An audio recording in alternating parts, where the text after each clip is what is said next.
Assalamualaikum warahmatullahi wabarakatuh dan salam sejahtera. Selamat berjumpa kembali di Pendakwah Teknologi. Okey, dalam episod kali ini saya nak tunjukkan kepada anda benda ni. Ini adalah satu lagi network attached storage yang dihantar oleh pihak Synology kepada saya. Model yang saya pegang kat tangan ni, ini adalah DS220 Plus. Okey, mungkin ada sebahagian daripada anda yang ingat, saya pernah buat video pasal Synology sebelum ni. Dan pada waktu tu saya gunakan model yang DS1621 Plus. Dalam video tu ada ramai orang yang komen yang beritahu kat saya, dia kata, harga model tu agak premium sikit lah. Jadi disebabkan itu, Synology hantar dekat saya model ni. Jadi model ni kira dalam kategori lebih mampu milik lah untuk pengguna di rumah. Okey, jadi video kali ni saya akan bahagikan kepada 3 bahagian. Bahagian pertama tu saya akan tunjuk biasalah unboxing semua tu, jadi apa yang anda akan dapat dalam kotak dan sebagainya kan. Bahagian yang kedua pula, saya akan tunjuk dekat anda cara-cara nak set up ni dan nak buat apa share folder, semua benda-benda macam tu lah. Dan pada bahagian yang terakhir nanti, saya akan tunjukkan dekat anda cara untuk nak akses Synology Nest ni menggunakan rangkaian IPv6. Okay, kenapa nak pakai IPv6? Sebab saya dapat banyak komplain daripada orang yang mengadu, dia kata kan, mereka tak boleh nak akses services dekat rumah, contohnya macam network attached storage ni, apabila menggunakan ISP yang memberikan private IP. Contohnya macam TM Unified. Jadi saya tunjukkan dekat anda cara untuk nak akses benda ni menggunakan IPv6. Manalah tahu, mungkin dapat membantu masalah anda. Okey, jadi kalau anda nak skip kepada bahagian-bahagian tertentu, anda bolehlah skip sebab saya dah letak dia punya timeline semua tu. Tapi kalau anda nak tengok semua video ni, kita mulakan dulu dengan unboxing.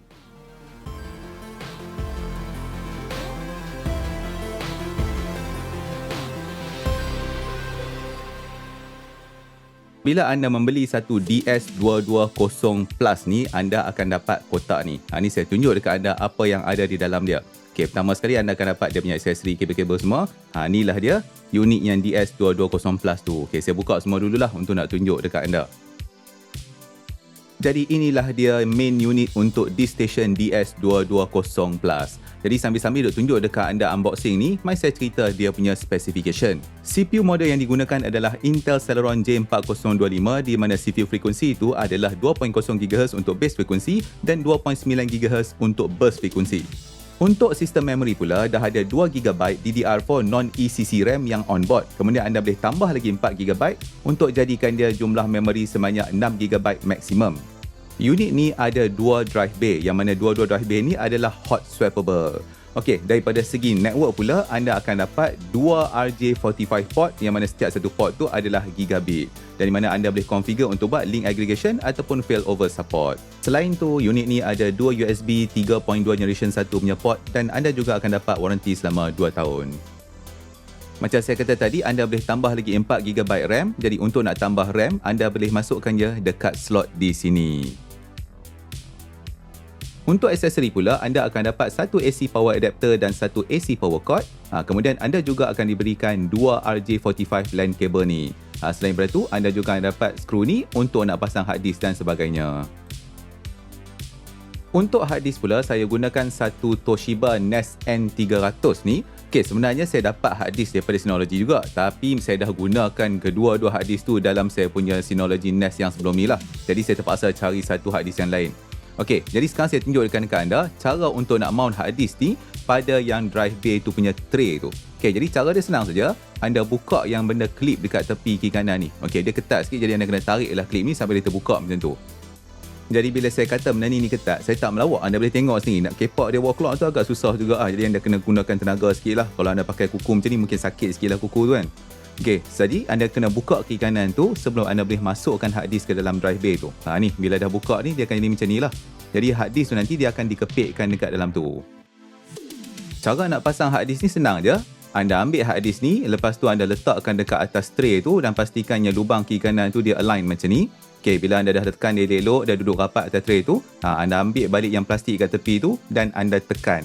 Jadi plastik ni yang ada kat tepi ni, dia akan ada satu notch kecil tu, yang mana dia akan masuk ke dalam lubang tepi hard disk tu. Jadi anda tak payah nak pakai skru apa. Benda ni akan pegang hard disk tu elok-elok. Jadi dia tak akan terjatuh daripada tray tu.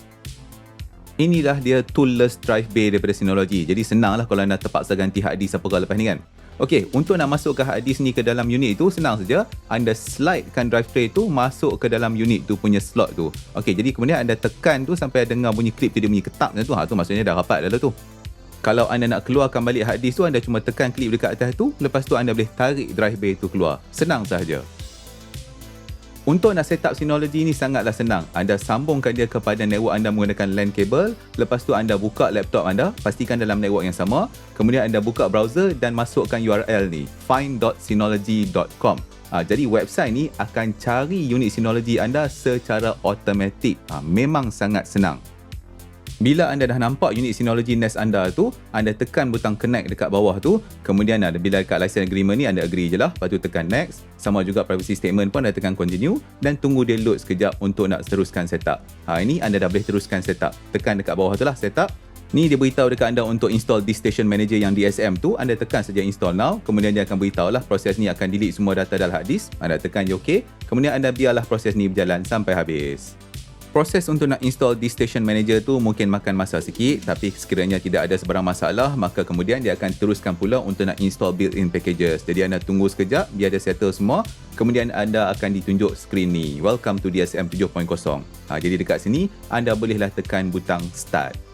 Seterusnya anda akan diminta untuk masukkan beberapa maklumat macam ni lah, device name, username untuk administrator, lepas tu anda kena bubuh password lah. Jadi masukkan ke semua maklumat ni dan tekan butang Next.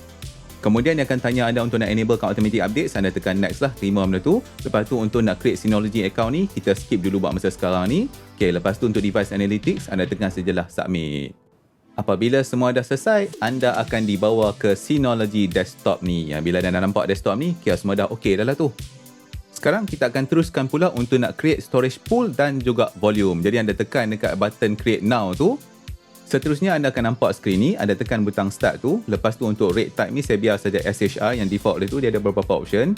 Okey, tekan next dekat situ.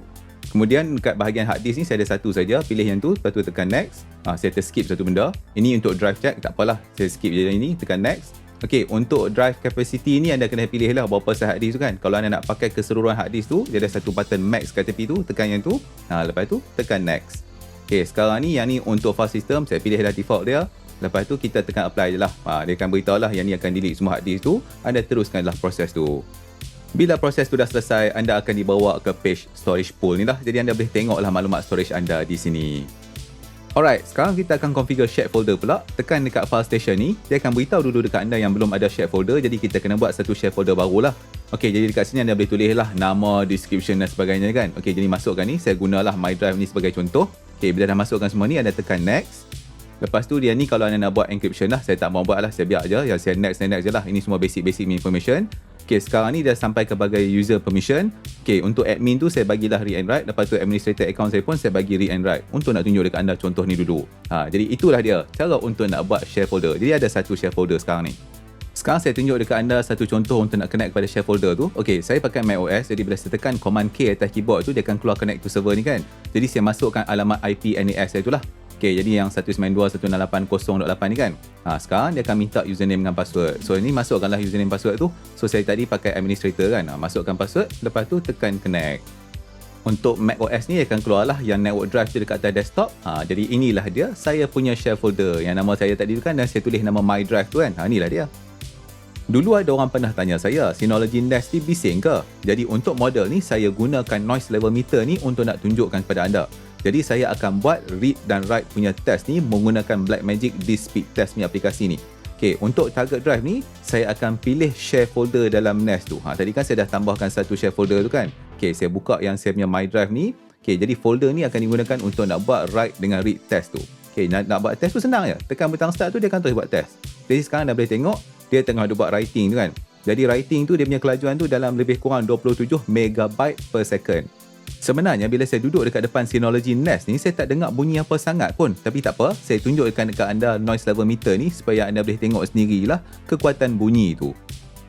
Untuk nak tunjukkan dekat anda kelajuan file transfer, ni saya buat drag and drop satu file bersaiz 10GB ke dalam share folder tu daripada komputer saya.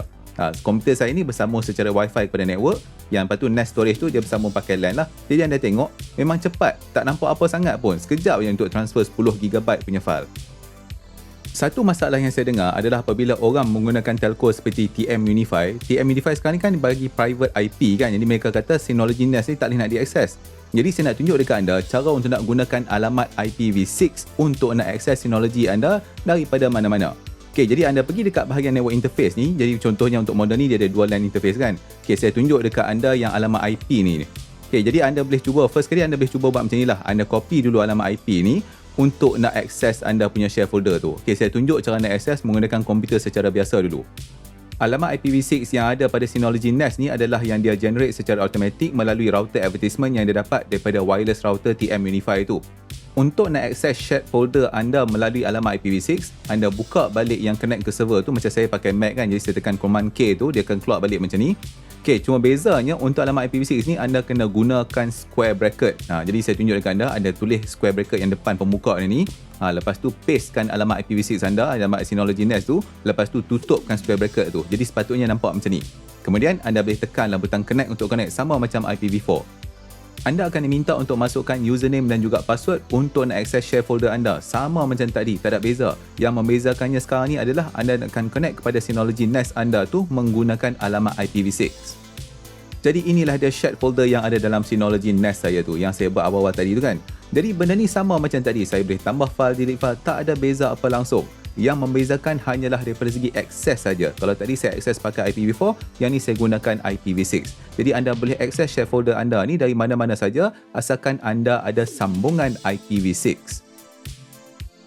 Alamat IPv6 ni dia agak panjang sikit lah. Jadi sekarang saya akan tunjuk dekat anda cara untuk nak edit alamat tu supaya dia pendek sikit. Okey, jadi saya pergi dekat network interface dan edit dia. Saya pergi ke bahagian yang IPv6 ni. Okey, untuk IPv6 setup tu saya tukar daripada auto sekarang ni kepada manual. Manual tu maksudnya kita nak set manual IP, sama macam IPv4. Untuk nak edit alamat IPv6, 4 bahagian yang pertama ni anda tak boleh ubah. 4 bahagian yang terakhir ni anda boleh ubah. Okey, insyaAllah satu hari nanti saya akan buat satu video pasal subnetting IPv6 ni lah. Alright, jadi cara nak tukar jadi IP manual senang saja. Anda padam yang belakang tu, tuliskan double colon macam ni. Lepas tu saya letak satu nombor 8. Kenapa saya letak 8? Sebab alamat IPv4 dia adalah 192.168.8. Jadi inilah dia alamat IPv6 yang saya dah set secara manual. Okey, dia taklah pendek sangat, tapi dia pendek sikit lah kalau nak bandingkan dengan tadi. Lepas anda dah tukar alamat IPv6 anda dekat network interface Synology tu, anda bolehlah access share folder tu menggunakan alamat IP yang baru. Ni saya pakailah yang kolon-kolon 8 tadi. Jadi sama juga macam biasa. Anda connect pada dia, masukkan username dan password dan anda boleh access apa sahaja share folder yang ada dalam NAS anda. Tujuan saya pendekkan alamat IPv6 ni adalah untuk nak memudahkan saya nak type lah. Anda tak payah nak buat macam ni. Anda nak pakai alamat yang original pun tidak ada sebarang masalah. Untuk bahagian terakhir ni, saya akan tunjukkan dekat anda cara untuk nak install Synology Drive Admin supaya saya boleh akses folder-folder dalam Synology ni melalui saya punya phone. Okay, first kali anda pergi kat bahagian package center ni dan search untuk Synology Drive. Lepas tu install. Okay, jadi bila anda nampak yang bahagian installation ni, anda tekan yes dan dia akan download application tu. Jadi biarlah proses ni habis dulu. Lepas dah habis download semua komponen yang dia perlukan, anda boleh confirmkan settings. Lepas tu sekarang dia akan mulakan proses installation. Bila proses installation tu dah selesai, anda akan diberitahulah dengan satu notification dia kata Synology Drive Server tu has been successfully installed. Jadi sekarang anda bolehlah open Synology Drive Server tu. Semasa kali pertama anda open Synology Drive Server ni, anda kena enablekan salah satu shared folder. Okey, jadi saya cuma ada satu shared folder sekarang ni lah yang nama My Drive ni.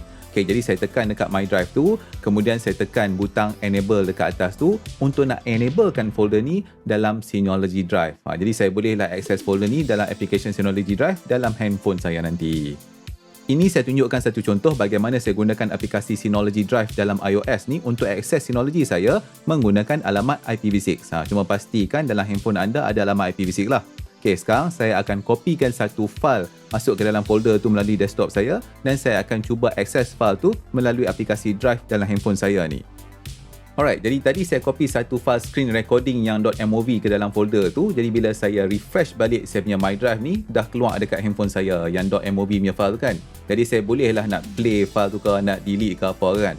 Alright, jadi sekarang ni saya cuma nak tunjukkan dekat anda yang saya boleh connect kepada saya punya Synology Drive ni menggunakan sambungan IPv6. Sekiranya anda mempunyai masalah untuk nak akses Synology anda yang berada di belakang net, maka anda bolehlah cuba untuk nak gunakan IPv6 sekiranya anda mempunyai sambungan IPv6.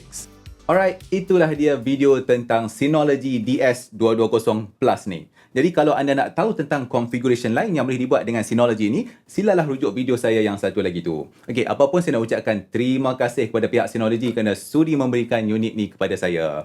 Okey, kita pun dah sampai kepada penghujung episod kali ini. Jadi kalau episod ni membantu anda, maka janganlah lupa untuk nak like video ni dan juga subscribe kepada channel Pendakwah Teknologi. InsyaAllah kita akan jumpa lagi dalam episod yang seterusnya. Terima kasih kerana menonton. Assalamualaikum.